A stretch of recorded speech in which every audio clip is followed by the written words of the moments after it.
I'm Callie Whitmore, and I'm 28 years old. I just overheard my mother tell my aunt that I'm embarrassing and socially awkward while they arranged flowers for my sister's engagement party.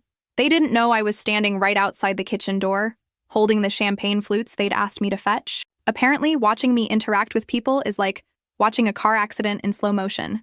I set the glasses down quietly and walked back upstairs to my childhood bedroom, the same room I'd occupied for the past 3 months since moving back home. The same room where I'd spent countless nights wondering why I never seemed to fit anywhere, especially in my own family. The thing is, they're not entirely wrong about the awkward part. I've always been the exception in the Whitmore household. Where are you watching from today? Drop your location in the comments below and hit that like and subscribe button if you've ever felt like the odd one out in your own family. You'll definitely want to stick around for what happened next. Now, let me take you back to how I became the family disappointment. Growing up, I was the child who knocked things over at dinner parties, who stuttered through conversations with my parents' friends, who preferred reading financial journals to watching reality TV with my sister Eleanor. While Eleanor glowed at social gatherings, I seemed to absorb all the light from any room I entered. My parents never quite knew what to do with me. Dad would introduce Eleanor as our social butterfly, and me as our other daughter. Mom would sigh whenever I declined invitations to country club events, saying I was too serious for my own good. What they didn't understand was that behind all that silence and supposed awkwardness, I had developed something far more valuable than social skills. I had learned to observe, to analyze, to see patterns others missed. While Eleanor was perfecting her small talk, I was teaching myself advanced financial modeling. While she was planning sorority events, I was building a consulting business from my dorm room, but none of that mattered at family gatherings. What mattered was that Eleanor could make their friends laugh, while I made them uncomfortable with my directness. Eleanor knew exactly what to say at charity luncheons, while I asked inconvenient questions about where the money actually went. I remember the exact moment I realized I would always be the disappointment. I was 15, and we were at the Richardsons' annual Christmas party. Eleanor, just 13, was effortlessly charming a group of adults with some story about her tennis instructor. Meanwhile, I was standing alone by the dessert table, having accidentally offended Mrs. Patterson by pointing out that her exclusive investment opportunity sounded suspiciously like a pyramid scheme. Dad found me there and said, "Callie, can't you just try to be normal? For once?" Normal, as if being intelligent was a character defect I could simply choose to overcome. That night, I made a decision.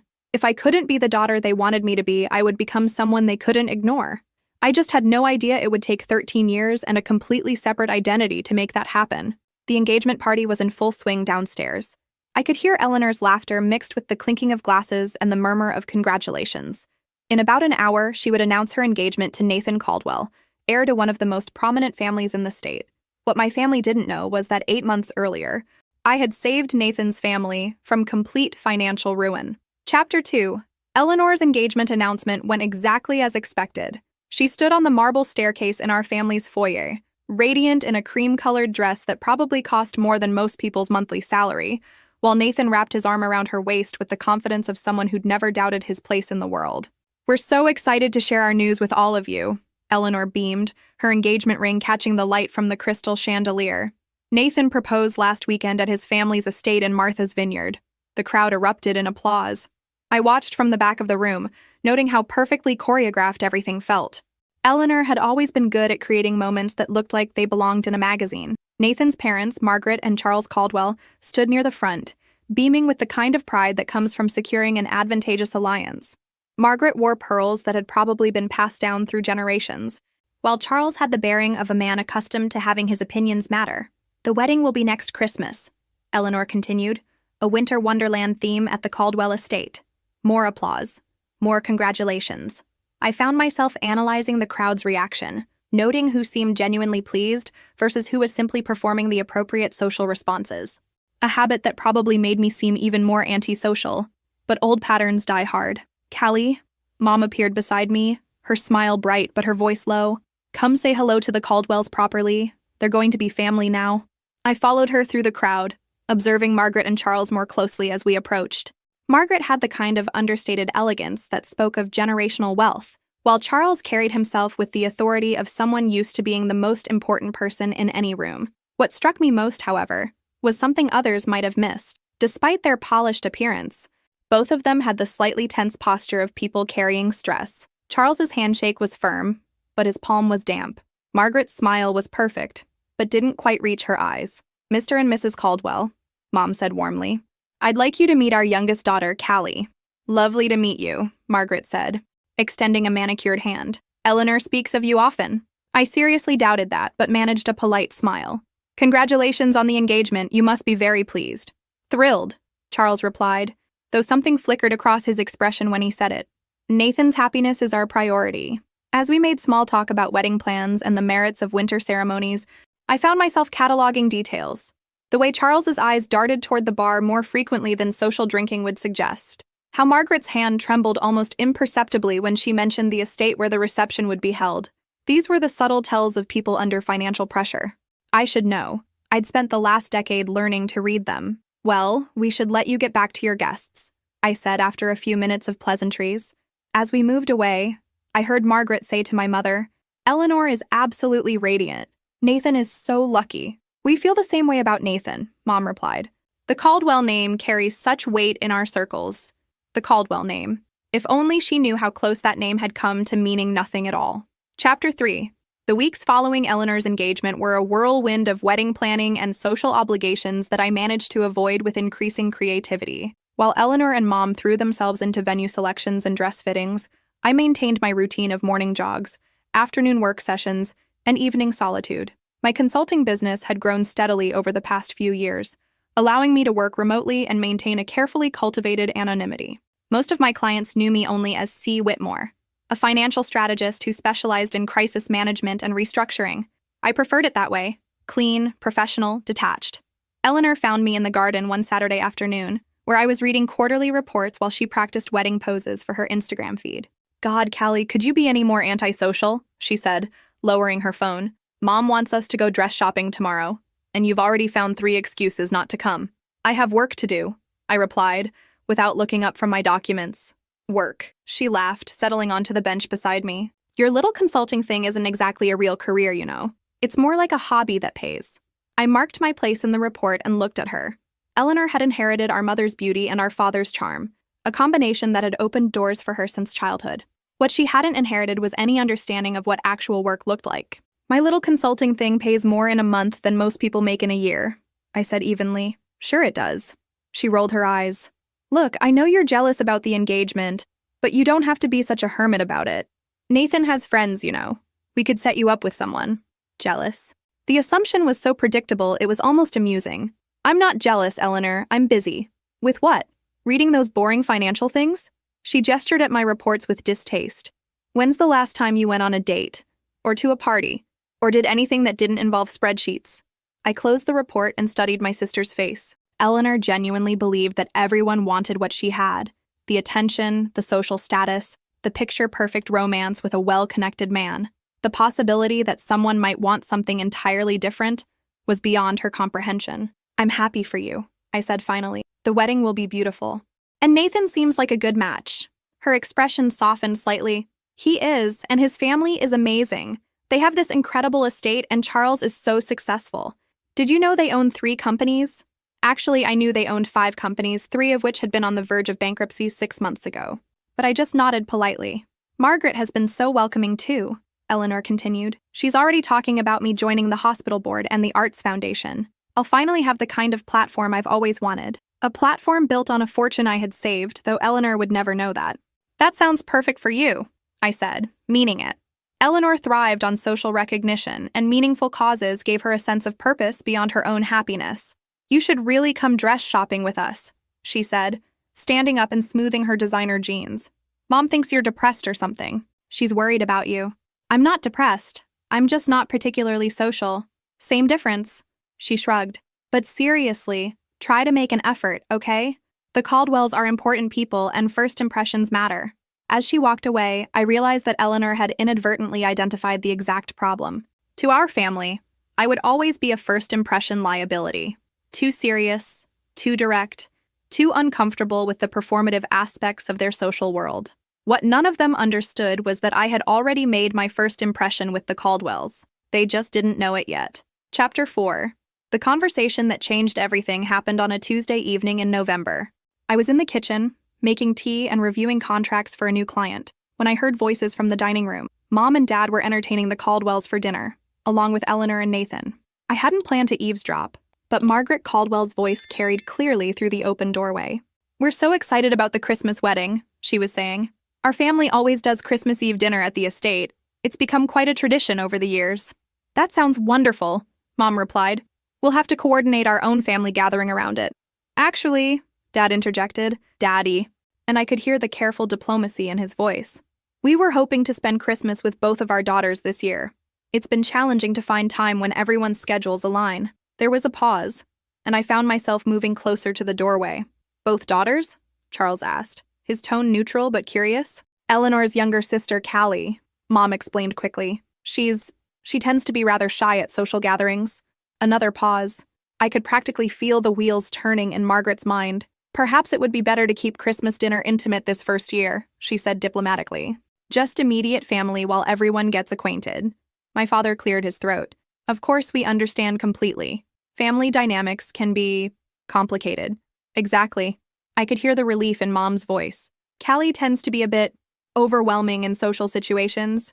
She asks too many questions and doesn't really understand social cues." Eleanor's laugh tinkled through the silence. "She's just really intense about everything. Last week she spent an entire dinner party explaining why someone's investment strategy was flawed. It was so embarrassing." "She means well," Dad added, though his tone suggested he was agreeing with their assessment. "She's just not particularly refined in her social interactions." Margaret's voice was gentle but firm when she responded. "I think it's wise to be cautious. The Caldwell Christmas dinner is quite formal, and we'll have several business associates attending. Given what you've described, it might be more comfortable for everyone if Callie perhaps celebrated separately this year." The words hit me like a physical blow. Not just excluded, deliberately excluded because they found me embarrassing. "You're absolutely right," Mom said, and I could hear the shame in her voice. "We should have thought of that ourselves.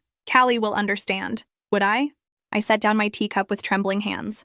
"She's always been different," Eleanor added, her voice taking on that particular tone she used when positioning herself as the reasonable sister. "Even as kids, she never really fit in with our friend groups. She's just awkward, you know. Some people are naturally more introverted," Nathan offered diplomatically, though his tone suggested he was merely being polite. "It's not just introversion," Dad said, and his next words burned themselves into my memory. "Callie has always been challenging. She doesn't understand that sometimes you need to just go along with things for the sake of harmony. She analyzes everything to death and makes people uncomfortable. The important thing is that Eleanor will fit beautifully into our family," Margaret said warmly. "She has such natural grace and understanding of how to handle these social situations." I stood frozen in the kitchen, tea cooling in my abandoned cup, listening to my family systematically catalog every reason I was unsuitable for public consumption. The casual cruelty of it took my breath away.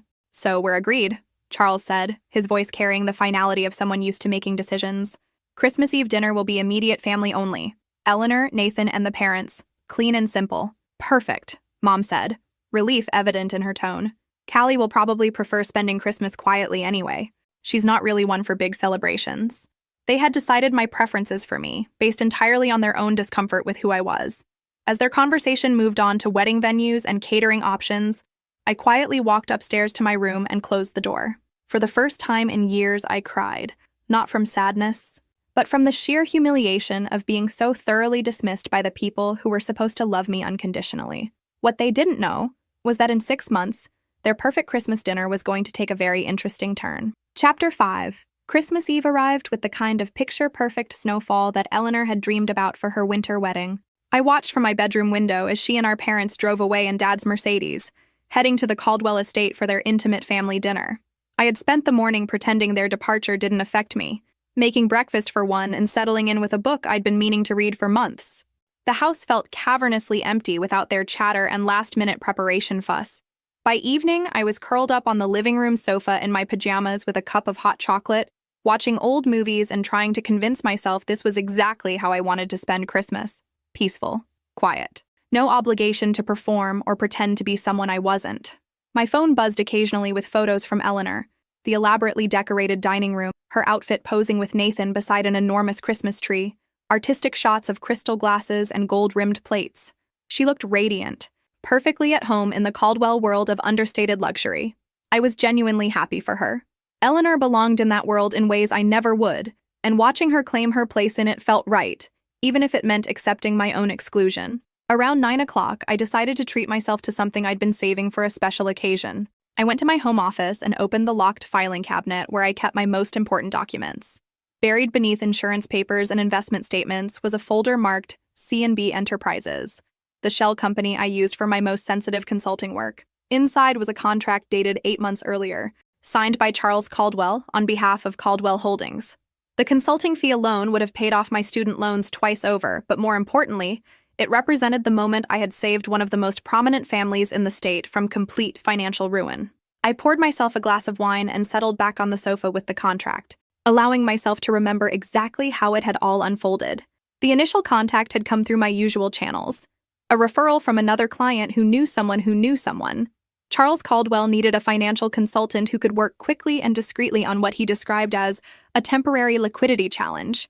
When I reviewed their situation, I discovered it was far more than a temporary challenge. Caldwell Holdings was hemorrhaging money due to a series of disastrous investments and market shifts. They were facing bankruptcy within 60 days, which would have not only destroyed the family fortune but also decimated the local economy where they employed hundreds of people. The solution required more than just financial restructuring. It needed capital injection, strategic partnerships, and a complete overhaul of their investment portfolio. After 2 sleepless weeks of analysis, I presented Charles with a comprehensive recovery plan that could save the company, but only if they could secure a significant investor willing to take a substantial risk. That's when I made a decision that surprised even me. I offered to provide the necessary capital injection myself, becoming a silent partner in exchange for a substantial equity stake in the restructured company. Charles had been stunned when I made the proposal. My consulting fee alone suggested I was successful, but offering to invest millions in his failing company implied a level of wealth he hadn't expected from a consultant who operated out of anonymity. The truth was, I had been fortunate in ways my family never knew. My grandmother's unexpected inheritance when I turned 25, combined with several well-timed investments in early-stage technology companies during college, had given me financial freedom that even I sometimes found hard to believe. While my family assumed I was barely making ends meet with my little consulting business, I had quietly built a portfolio that afforded me independence most people could only dream of. "This is extremely generous," he had said during our final meeting. "Are you certain you want to take on this level of risk?" "I've done my homework," I replied simply. "With the right changes, Caldwell Holdings will not only recover but thrive. Consider this an investment in proven potential." The partnership agreement was structured to keep my personal life completely separate from company operations. I would remain a silent partner, with Charles maintaining full operational control, while implementing the strategic changes we had developed together. He knew my professional identity as C. Whitmore, but had no reason to connect that to the Whitmore family he would soon be joining through marriage. 9 months later, Caldwell Holdings was not only solvent but posting record profits. Charles had been able to maintain the family's social standing, continue their philanthropic activities, and provide Nathan with the kind of inheritance that made him an attractive marriage prospect. All thanks to a consultant named C. Whitmore, whose connection to his future daughter-in-law's family he had never suspected, and who he certainly would never have imagined was the embarrassing sister of Nathan's fiancé. I closed the contract file and returned it to the cabinet, thinking about the cosmic irony of my situation. The same family who considered me too socially awkward for their Christmas dinner owed their continued existence to my financial intervention. Tomorrow, I would go back to being the disappointing daughter who didn't understand social dynamics.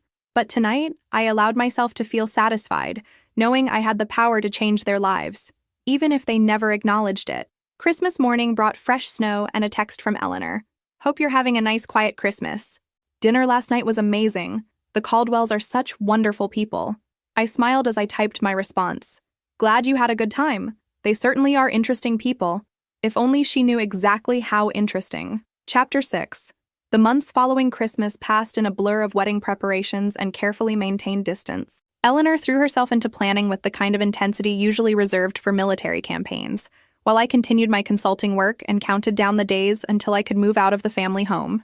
I had found a perfect apartment downtown, a modern one-bedroom with floor-to-ceiling windows and enough space for a proper home office.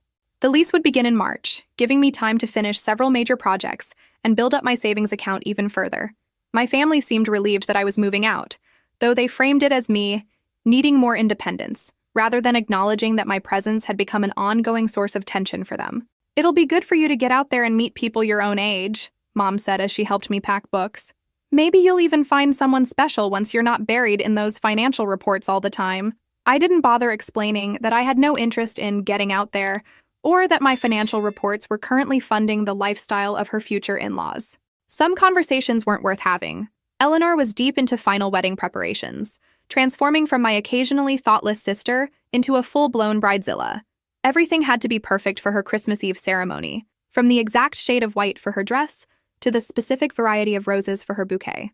I want it to look like a fairy tale, she explained during one of her planning sessions at the kitchen table.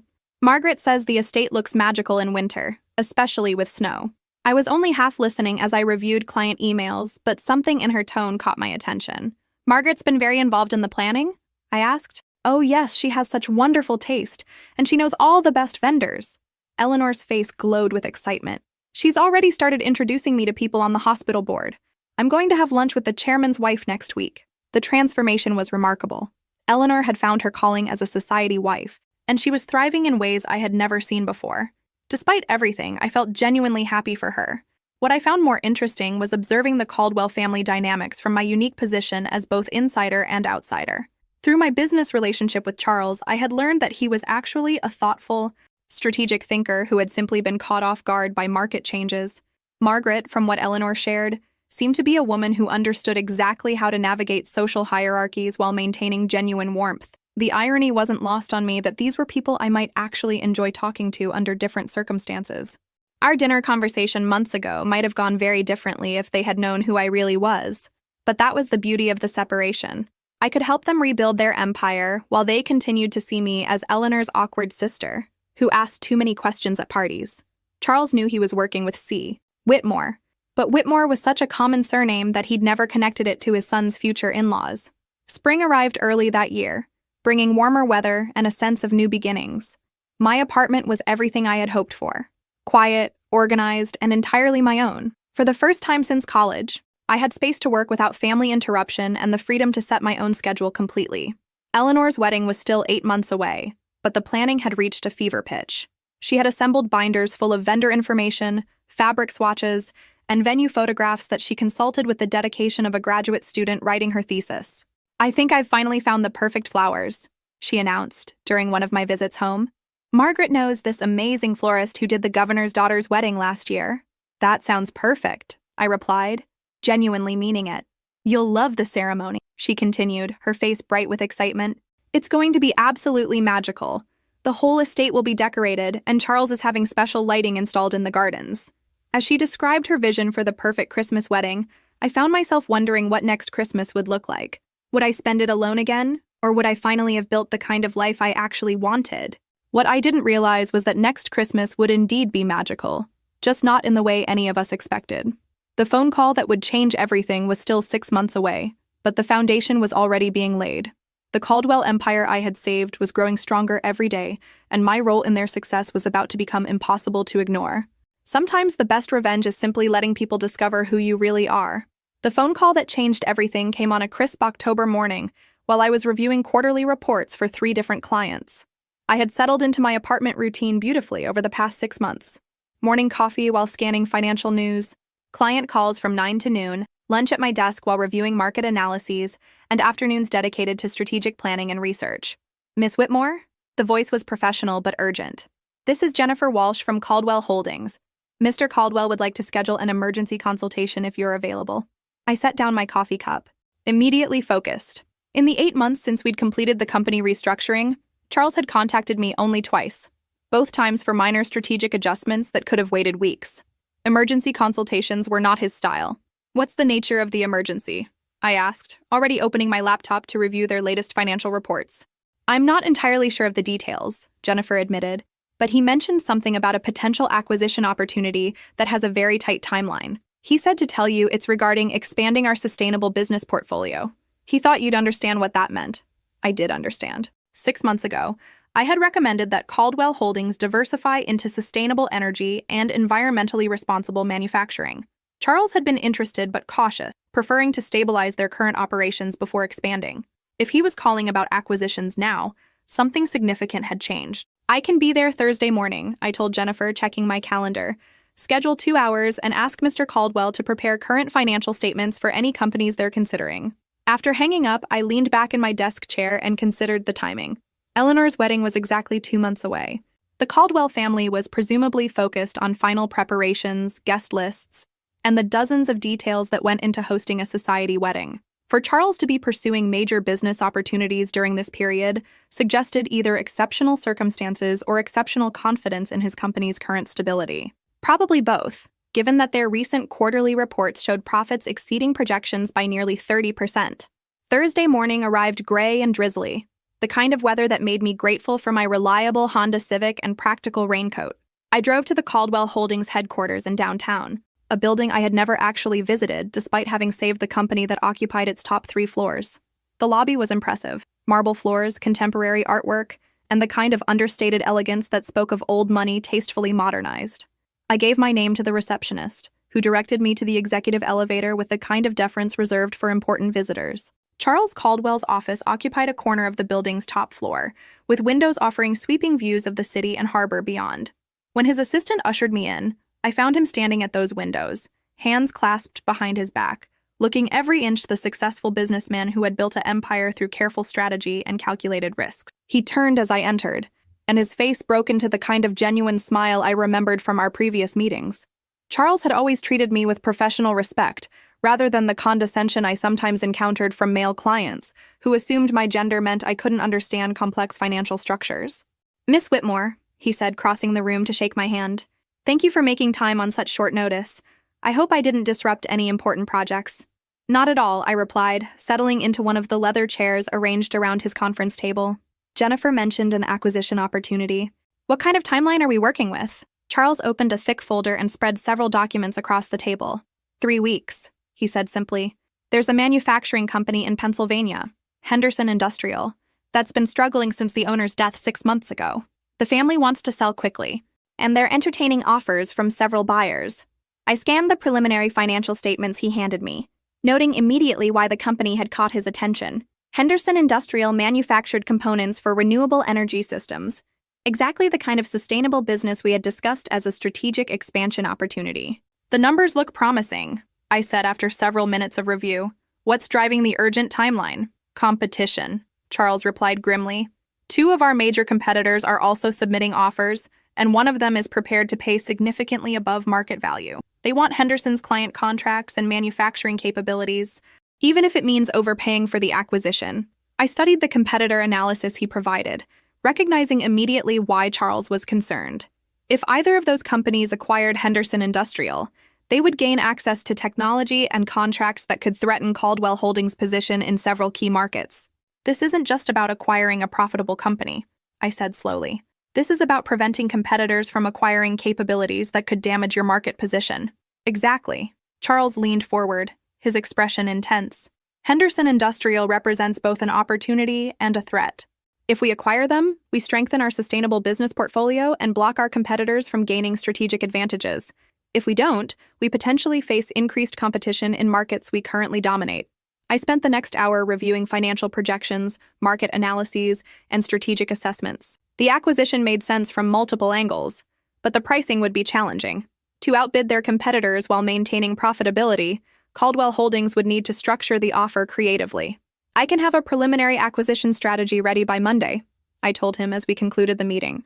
"But I'll need access to more detailed financial information about Henderson Industrial, including their contracts and production capabilities." "Whatever you need," Charles assured me. "Jennifer will coordinate with their attorney to get you complete documentation." As I gathered my materials and prepared to leave, Charles walked me to his office door. "Miss Whitmore, I want you to know how much I appreciate your continued partnership. The strategic changes you recommended 8 months ago have exceeded our most optimistic projections." "I'm glad to hear the implementation went smoothly," I replied diplomatically. "More than smoothly. We've had our most profitable year in company history." He paused, seeming to choose his words carefully. "I hope you'll consider expanding our consulting relationship beyond individual projects. You've demonstrated an understanding of our business that I'd like to formalize with a longer-term agreement." The offer was tempting from both financial and professional perspectives. Caldwell Holdings was exactly the kind of stable, growth-oriented company I enjoyed working with, and Charles was the rare client who actually implemented recommendations without endless second-guessing. Let's see how the Henderson acquisition proceeds, I said finally. If we can structure this deal successfully, I'd be interested in discussing a more comprehensive partnership. Driving home through the afternoon drizzle, I found myself thinking about the strange irony of my situation. In 3 hours, I had discussed a multi-million-dollar acquisition with one of the state's most prominent businessmen, who treated me as a valued strategic partner and sought my advice on major corporate decisions. Tonight, I would probably receive a text from Eleanor asking if I planned to attend her bridesmaid's luncheon, followed by a gentle suggestion that I try to be more social and less intense when meeting her future in-laws. What do you think will happen next when these two worlds finally collide? Chapter 8.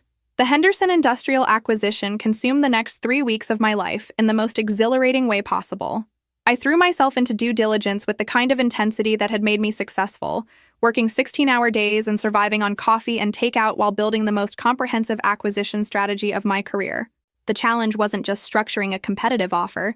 It was creating a proposal that would appeal to the Henderson family's emotional priorities while outmaneuvering two well-funded competitors who were willing to overpay for strategic advantage. After extensive research into the family dynamics, I discovered that Henderson Industrial had been founded by Robert Henderson's grandfather in 1952. 3 generations of the family had worked in the business, and Robert's sudden death from a heart attack had left his widow and 2 adult children struggling to maintain operations they didn't fully understand. The key insight came during my second phone conversation with Rebecca Henderson, Robert's daughter, who had reluctantly taken over administrative responsibilities. She mentioned almost casually that her father had always worried about what would happen to the company's employees if the business was sold to a larger corporation. Dad used to say that big companies see workers as numbers on a spreadsheet, she told me. He made me promise to try to find a buyer who would keep the Henderson Industrial name and maintain our employee benefits program. That conversation changed my entire approach to the acquisition. Instead of focusing purely on financial terms, I restructured the proposal to emphasize Caldwell Holdings' commitment to maintaining Henderson Industrial as an independent subsidiary, preserving both the company name and existing employee benefits while providing opportunities for growth and expansion. Charles was initially skeptical when I presented this strategy during our Friday afternoon meeting. We're essentially agreeing to constraints that our competitors won't accept, he pointed out, studying the proposal I had outlined. That could put us at a disadvantage if they're offering higher purchase prices. Not if the Henderson family values legacy over maximum profit, I replied, spreading out my research on the family's decision-making priorities. Rebecca Henderson is the primary decision-maker, and she's motivated by honoring her father's wishes more than maximizing her inheritance. Our proposal positions us as the buyer who will preserve what Robert Henderson built, rather than dismantling it for parts. Charles reviewed my analysis for several minutes, then looked up with the kind of expression I had learned to recognize as his strategic thinking face. You're recommending we compete on values rather than price, he said slowly. I'm recommending we compete on understanding what the sellers actually want to achieve, I corrected. Rebecca Henderson has enough money from her father's life insurance to live comfortably regardless of the sale price. What she doesn't have is peace of mind about betraying his legacy. The strategy worked better than I had dared to hope. When we submitted our proposal the following Wednesday, Rebecca Henderson called Charles personally within 24 hours to schedule a meeting. Our competitors had submitted higher offers, but Caldwell Holdings was the only buyer who had addressed the family's concerns about preserving the company culture and employee welfare. The final negotiation took place on a Thursday afternoon at Henderson Industrial's headquarters in Pennsylvania. I accompanied Charles, ostensibly as his financial advisor, but actually functioning as the primary strategist for the entire acquisition. Rebecca Henderson turned out to be a woman in her early 40s who reminded me of myself in some ways. Intelligent, careful with words, and clearly more comfortable discussing business than engaging in small talk. Her brother Tom, who had inherited their father's engineering skills, participated in the technical discussions while deferring to Rebecca for all financial and strategic decisions. Your proposal addresses concerns that other buyers didn't even acknowledge, Rebecca said as we reviewed the final terms. Dad would have approved of the way you've structured the employee protections. Charles handled the negotiation with exactly the right combination of respect and professionalism, acknowledging Robert Henderson's legacy while outlining specific plans for expanding the company's capabilities under Caldwell Holdings ownership. I found myself genuinely impressed by his presentation.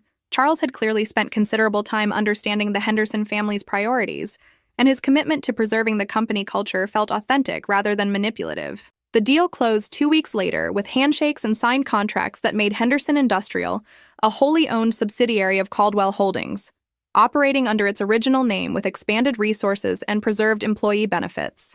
This acquisition positions us perfectly for the renewable energy market expansion, Charles told me as we celebrated with champagne in his office.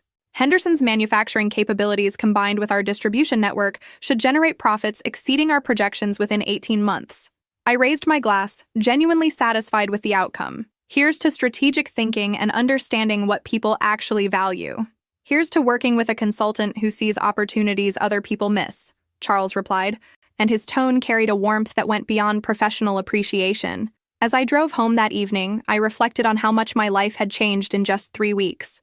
The Henderson acquisition had been the kind of complex, high-stakes project that reminded me why I loved consulting work. More importantly, it had demonstrated that my partnership with Caldwell Holdings was evolving into something more substantial than occasional crisis management. Charles had offered me a formal retainer agreement during our celebration, along with a discrete equity stake in the Henderson acquisition.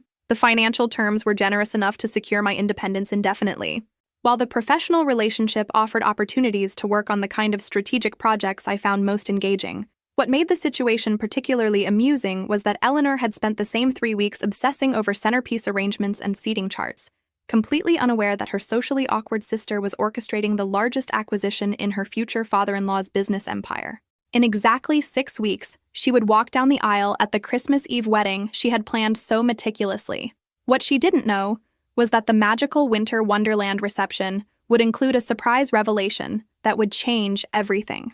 Chapter 9. November dissolved into December with the kind of frantic energy that always surrounded major family events. Eleanor's wedding preparations had reached a crescendo of activity that involved color-coordinated spreadsheets, emergency flower consultations, and daily phone calls to confirm details that had already been confirmed multiple times. I maintained my strategy of helpful availability combined with strategic invisibility, offering to handle logistics that could be managed remotely, while avoiding events that required extended social interaction with the extended Whitmore and Caldwell families. "Callie, you're being ridiculous about the rehearsal dinner," Eleanor said during one of her periodic check-ins at my apartment. "It's just family and the wedding party. You're not going to embarrass anyone." I looked up from my laptop, where I was reviewing final documentation for another Caldwell Holdings project, a smaller acquisition that had emerged as a follow-up opportunity to the Henderson industrial deal. "I'm not worried about embarrassing anyone," I replied honestly. "I just don't particularly enjoy rehearsal dinners." Eleanor settled onto my couch with the dramatic sigh she had perfected for moments when people weren't cooperating with her plans. "Mom thinks you're being antisocial on purpose," she said, examining her perfect manicure. "She's convinced you're depressed about something." The irony was remarkable. I was probably the least depressed I had been in years. My consulting business was thriving, my apartment felt like home, and I had developed a professional relationship that challenged me intellectually while providing financial security I had never imagined possible. "I'm not depressed," I said, closing my laptop to give Eleanor my full attention. "I'm just busy with work." "What kind of work keeps you this busy all the time?" she asked, genuine curiosity replacing her usual dismissive tone. "I mean, I know you do financial consulting, but it seems like you're always working on something urgent." For a moment, I considered telling her the truth. Eleanor was my sister, and despite our differences, she wasn't malicious.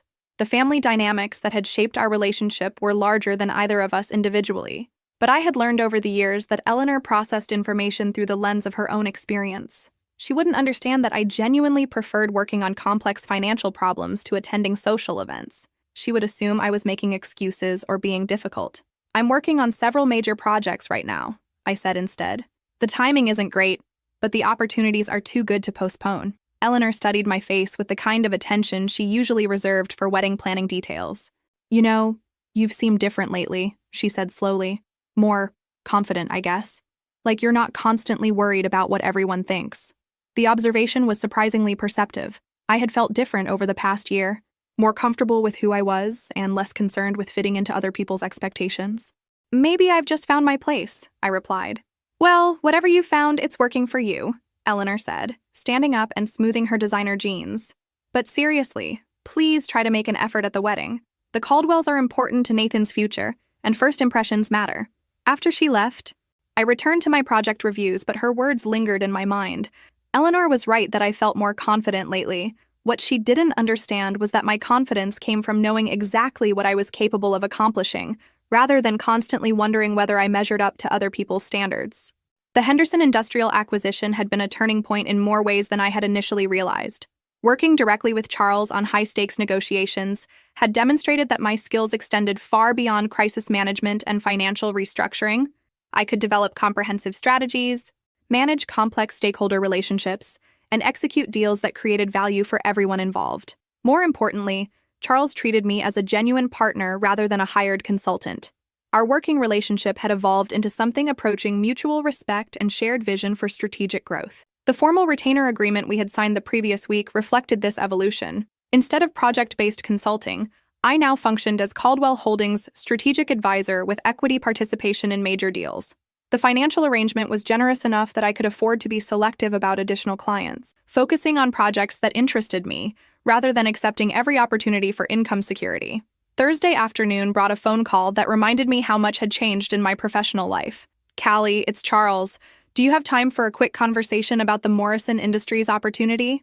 Morrison Industries was a renewable energy company based in North Carolina that had approached Caldwell Holdings about a potential merger. The preliminary discussion suggested a deal structure that could double our sustainable energy portfolio while providing Morrison with the capital resources they needed for expansion. "I reviewed their financial statements this morning," I told him. "The opportunity looks promising, but their debt structure is more complex than Henderson Industrial was. We'll need to be creative about the merger terms." "That's exactly what I was hoping you'd say," Charles replied, and I could hear the smile in his voice. "Morrison's CEO is flying up here next week for preliminary negotiations. I'd like you to lead the financial discussions." Leading negotiations rather than providing background analysis represented another evolution in our working relationship.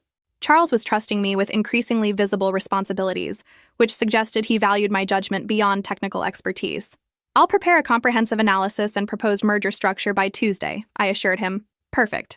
And Callie, I want you to know how much I appreciate having a strategic partner I can trust completely. It makes a tremendous difference in how aggressively we can pursue these opportunities." After we hung up, I sat at my desk considering the path that had brought me to this point. 18 months ago, I had been the family disappointment who couldn't manage normal social interactions. Today, I was a strategic partner in one of the state's most successful companies, leading negotiations that would shape our expansion into emerging markets. What made the situation particularly satisfying was that my success had nothing to do with changing who I was to fit other people's expectations. I had succeeded by leveraging my natural analytical abilities and strategic thinking skills, working in environments that valued results over social performance. In 2 weeks, Eleanor would marry into the family whose business empire I had helped save and build. The wedding would be everything she had dreamed of: elegant, perfectly coordinated, and attended by the kind of people who mattered in their social world. And somewhere during that magical Christmas Eve celebration, they were going to discover exactly who I really was. Chapter 10. The week before Eleanor's wedding passed in a blur of final preparations, family arrivals, and carefully orchestrated events designed to showcase the perfect union of two prominent families. I maintained my usual strategy of helpful efficiency, combined with social minimalism, handling logistics and remaining largely invisible during gatherings that required extended interaction with guests. Monday brought Eleanor's bridesmaids' luncheon, which I attended despite my general aversion to events centered around wedding-related bonding. The restaurant was one of those places that specialized in elaborate salads and champagne cocktails, decorated for the occasion with white roses and gold ribbon that matched Eleanor's wedding color scheme. I found myself seated between Nathan's sister Amanda and Eleanor's college roommate Sarah, both of whom seemed genuinely pleasant but occupied entirely different social universes than I did. Amanda worked in fashion marketing and spoke enthusiastically about upcoming runway shows, while Sarah had recently returned from a European vacation that provided endless material for Instagram-worthy anecdotes. "Callie, Eleanor tells me you work in finance," Amanda said during the appetizer course. "That must be fascinating." The polite interest in her voice suggested she was making conversation rather than expressing genuine curiosity, but I appreciated the effort. "It can be," I replied diplomatically. "I work primarily with strategic consulting and corporate restructuring." "Like helping companies when they're in trouble?" Sarah asked, pausing in her description of a cathedral in Barcelona. "Sometimes. More often it's about identifying opportunities for growth and expansion." The conversation moved on to safer topics like wedding planning and holiday traditions, allowing me to retreat into my preferred role of interested observer. I watched Eleanor hold court at the head of the table, radiant with happiness and completely in her element as the center of attention. What struck me most was how naturally she assumed that everyone shared her enthusiasm for wedding details and romantic traditions. Eleanor genuinely couldn't understand why someone might prefer discussing market analysis to flower arrangements, but she wasn't deliberately dismissive about it. She simply operated from the assumption that her priorities were universal. Tuesday evening brought the formal rehearsal dinner at the country club, an event I couldn't avoid despite my general preference for smaller gatherings. The club's private dining room had been decorated to complement the wedding's winter wonderland theme, with silver and white linens, crystal candlesticks, and centerpieces that managed to look both elegant and festive. I arrived precisely on time, wearing a navy dress that Mom had deemed appropriate but not attention-grabbing, and found my assigned seat at a table with various extended family members and family friends. The seating arrangement had clearly been designed to separate me from the head table where Eleanor, Nathan, and both sets of parents would hold court. Charles and Margaret Caldwell looked exactly as I remembered them from Eleanor's engagement party, polished, confident, and completely at ease in social situations that required gracious conversation with relative strangers. Charles wore a perfectly tailored dark suit, while Margaret had chosen a sophisticated burgundy dress that complemented her silver hair beautifully. What I found most interesting was observing them interact with my parents. Dad clearly admired Charles's business acumen and asked knowledgeable questions about market conditions and industry trends. Mom seemed genuinely charmed by Margaret's combination of warmth and sophistication, eagerly discussing their shared involvement in various charitable organizations. The evening progressed exactly as these events always did. Multiple toasts, carefully coordinated speeches, and the kind of comfortable socializing that came naturally to everyone except me. I managed appropriate responses to dinner conversation while mentally reviewing the Morrison Industries merger analysis I would be presenting the following week. Callie seems to be doing well, I heard Margaret comment to my mother during a brief lull in conversation. Eleanor mentioned she's moved into her own place. Yes, she's found a lovely apartment downtown, Mom replied, and I could hear the subtle relief in her voice. It's been good for her to have more independence. The subtext was clear. My moving out had been good for everyone, reducing the daily reminder of my failure to fit seamlessly into family social dynamics. Nathan's father gave a brief speech welcoming Eleanor to their family, emphasizing the values and traditions that would now be shared between the Whitmores and Caldwells. He spoke eloquently about the importance of partnership, mutual respect, and building something together that was stronger than what either family could achieve alone. To Eleanor and Nathan, Charles concluded, raising his champagne glass, may your marriage be the foundation for a lifetime of shared adventures and mutual success. Everyone raised their glasses and drank to the couple's future happiness. I found myself genuinely moved by the warmth and sincerity of the toast, even as I wondered what Charles would think if he knew that his daughter-in-law's sister was already playing a significant role in his family's business adventures. Wednesday passed quietly with final preparations and a family dinner that felt relaxed compared to the formal events of previous days. Eleanor seemed calmer now that the major parties were complete, though she maintained her detailed preparation lists and continued checking on various arrangements with the intensity of someone managing a corporate merger. Everything's going to be perfect, she said as we sat in the kitchen after dinner, reviewing her timeline for the following day. The weather forecast is ideal. The flowers are exactly what I wanted, and Margaret says the estate has never looked more beautiful. It sounds like it will be exactly the wedding you've always dreamed of, I said, meaning it sincerely. Eleanor looked at me with an expression I couldn't quite interpret. I'm glad you'll be there, she said quietly. I know family events aren't really your thing, but it means a lot to me that you're making the effort. For a moment, I felt a pang of guilt about the secret I had been keeping. Eleanor deserved to know that her socially awkward sister was actually a successful business partner with her future in-laws. But tomorrow wasn't the right time for revelations that might overshadow her perfect day. I wouldn't miss it, I assured her. As I drove home that evening, I reflected on the strange irony of my situation. Tomorrow I would attend Eleanor's wedding as the family member who didn't quite fit, watching her marry into a family whose business success I had helped engineer from the shadows. In less than 24 hours, that carefully maintained separation between my two worlds was about to end in the most unexpected way possible. Chapter 11. Christmas Eve dawned with exactly the kind of picture-perfect snowfall that Eleanor had dreamed about for her winter wedding. I woke early in my apartment, allowing extra time for the drive to the Caldwell estate and the lengthy preparation process that formal family events always required. My dress hung ready in my closet, a midnight blue silk that Mom had helped me select during one of our rare successful shopping expeditions. The color was sophisticated enough for an evening wedding while remaining sufficiently understated to avoid drawing attention away from the bride. By noon, I was dressed and driving through light snow toward the Caldwell estate, located on several hundred acres of pristine countryside about 30 minutes outside the city.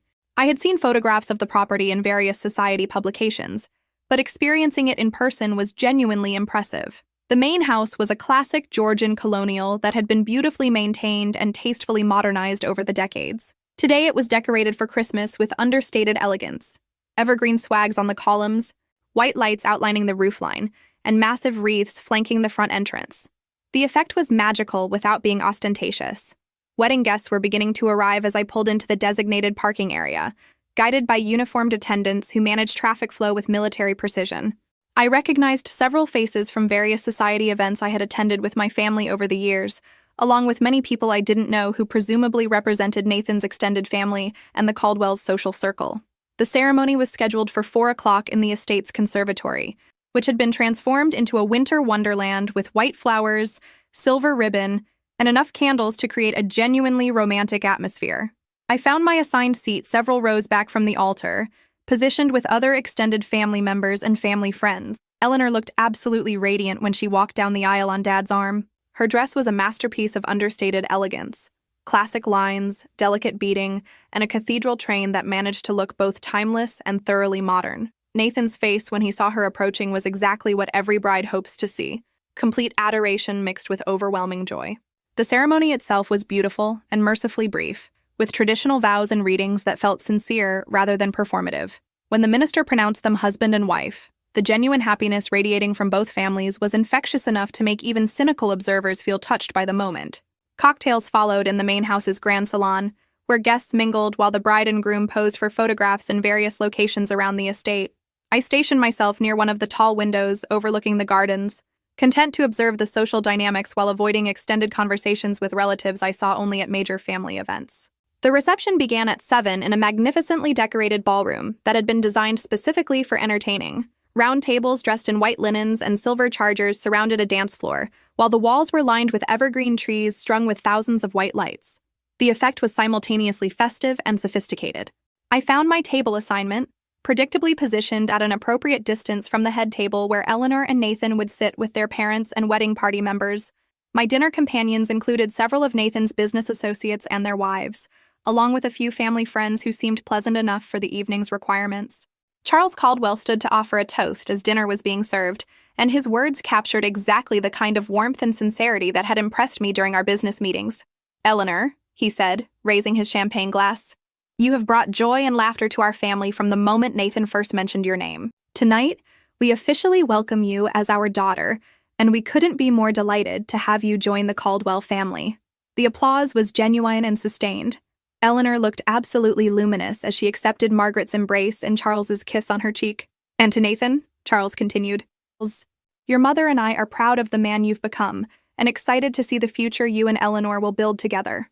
May your marriage be filled with the same happiness and partnership that has blessed our family for so many years." More applause. Nathan stood to acknowledge the toast and offer his own thanks to both families for their support and love. As dinner progressed through multiple courses accompanied by carefully selected wines, I found myself relaxing into the evening's rhythm. The conversation at my table was intelligently general, discussion of holiday traditions, travel plans, and current events that avoided controversial topics while remaining engaging enough to prevent awkward silences. It was during dessert service that everything changed. Margaret Caldwell had been circulating among the tables, graciously thanking guests for attending and sharing brief conversations that made everyone feel appreciated. When she reached our table, she greeted Nathan's business associates with the warmth of someone who had met them multiple times at various company events. "Mr. Anderson," she said to the man sitting across from me, "I hope you're enjoying the evening. Charles mentioned that you've been particularly helpful with the Henderson acquisition project." "It's been a pleasure to work on such a successful deal," Anderson replied. "Your strategic advisor certainly knows how to structure complex acquisitions." Margaret's smile broadened with obvious pride.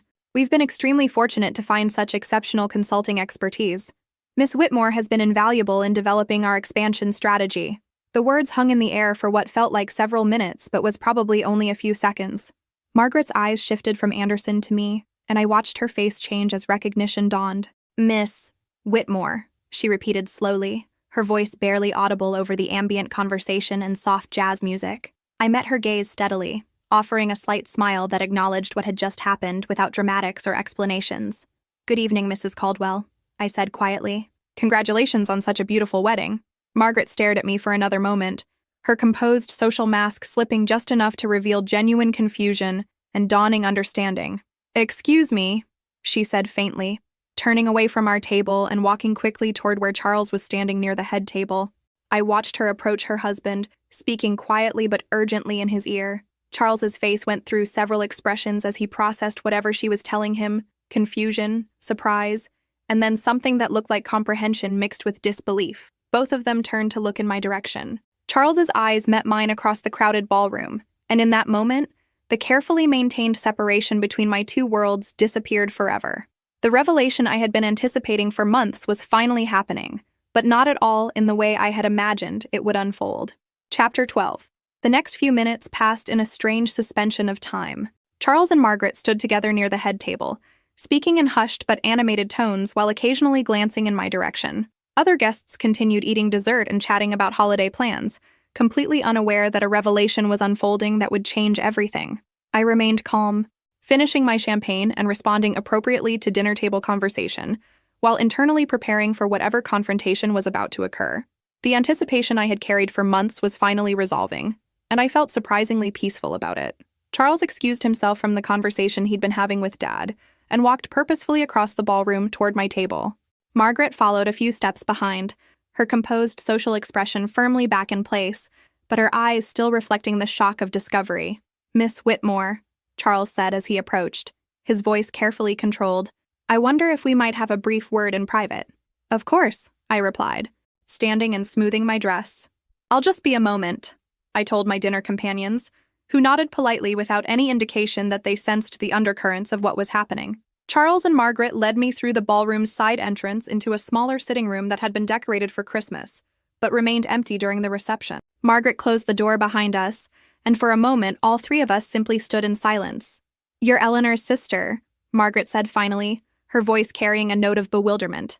"I am," I confirmed simply. Charles ran his hand through his hair, a gesture that suggested he was struggling to reconcile contradictory information. "The consultant who saved our company," he said slowly, "who structured the Henderson acquisition, who developed our entire expansion strategy, is Eleanor's sister. The sister who's too socially awkward for family Christmas dinner," I finished for him. "Yes." Margaret sank into one of the room's antique chairs, staring at me as if I were a puzzle she couldn't solve.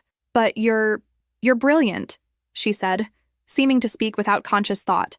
"The financial analysis you provided, the strategic recommendations, the way you handled the Henderson negotiations, that required extraordinary expertise and sophistication." "It did," I agreed matter-of-factly. Charles began pacing between the windows and the fireplace, clearly trying to process information that contradicted everything he thought he knew about our respective identities. "Why didn't you tell us?" he asked. "When your parents described you when they said you were embarrassing, socially inept, likely to make your other guests uncomfortable," I supplied.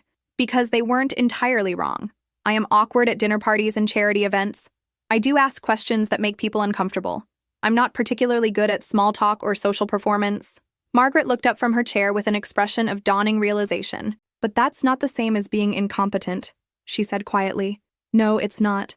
But for most of my life, my family has treated social awkwardness and professional competence as mutually exclusive." I moved to stand near the fireplace, where family photographs dating back several generations created a visual timeline of Caldwell family history. "Your parents have no idea," Charles said, and it wasn't a question. "None whatsoever. They know I do financial consulting, but they assume it's small-scale work that pays adequately, but isn't particularly significant. They've never asked for details about my clients or projects." Margaret stood up suddenly, beginning to pace in a pattern that mirrored her husband's movement. "This is extraordinary," she said, speaking more to herself than to us. "All those months we've been working with this brilliant strategic consultant, praising her insights and depending on her expertise, and she's been sitting right here in our extended family. The irony hasn't been lost on me," I admitted with a slight smile. Charles stopped pacing and turned to face me directly. "You could have told us months ago. You could have revealed the connection and transformed how your family sees you. Why maintain the separation?" The question I had been expecting, and one I had answered for myself many times over the past year. "Because I wanted to know if I could succeed entirely on my own merits," I said simply. "I wanted to build something that had nothing to do with family connections or social performance or fitting into anyone else's expectations of who I should be." Margaret and Charles exchanged a look that suggested they were beginning to understand the full scope of what I had accomplished. "You saved our company," Charles said quietly. Not as Eleanor's sister or as someone with family connections, but as a strategic partner who saw opportunities and solutions that others missed. I did, I confirmed. Margaret walked to the window overlooking the estate's gardens, where snow continued to fall gently on the perfectly maintained grounds. Your parents, she said without turning around, have no idea what they've overlooked, do they? No, I said simply. They don't. Charles cleared his throat, and when I looked at him, his expression had shifted from confusion to something approaching respect, mixed with amazement. Eleanor's wedding reception is probably not the appropriate place for this conversation, he said formally. But I want you to know that discovering this connection doesn't change my assessment of your professional capabilities. If anything, it increases my respect for what you've accomplished. I appreciate that, I replied sincerely. Margaret turned back from the window, her social composure fully restored, but her eyes still bright with the implications of what she had learned. We should return to the reception, she said practically. People will notice if we're gone too long. As we prepared to leave the sitting room, Charles paused with his hand on the door handle. Miss Whitmore, Callie, he said, using my first name for the first time in our business relationship. I hope this revelation can remain private until you decide how you want to handle it with your family. Thank you, I said, genuinely grateful for his discretion. As we walked back toward the ballroom, I felt the weight of months of secrecy lifting from my shoulders. The carefully maintained separation between my two worlds had ended, but not in the dramatic confrontation I had sometimes imagined. Instead, it had happened quietly, with dignity intact and respect preserved on all sides. Eleanor's wedding celebration continued around us as we returned to our respective places. The bride and groom were dancing to their chosen song while guests watched with the kind of sentimental appreciation that made wedding receptions memorable. But everything had changed. Charles and Margaret now knew that the family member they had considered too embarrassing for Christmas dinner was actually the strategic partner who had built their business empire. And I finally knew that my success hadn't required changing who I was. It had simply required finding people who valued what I could actually accomplish. The little sister, who had always been the exception in her own family, had discovered she was exactly who she was supposed to be. If this story resonated with you, make sure to like and subscribe for more stories about finding your own path to success, regardless of family expectations or social limitations.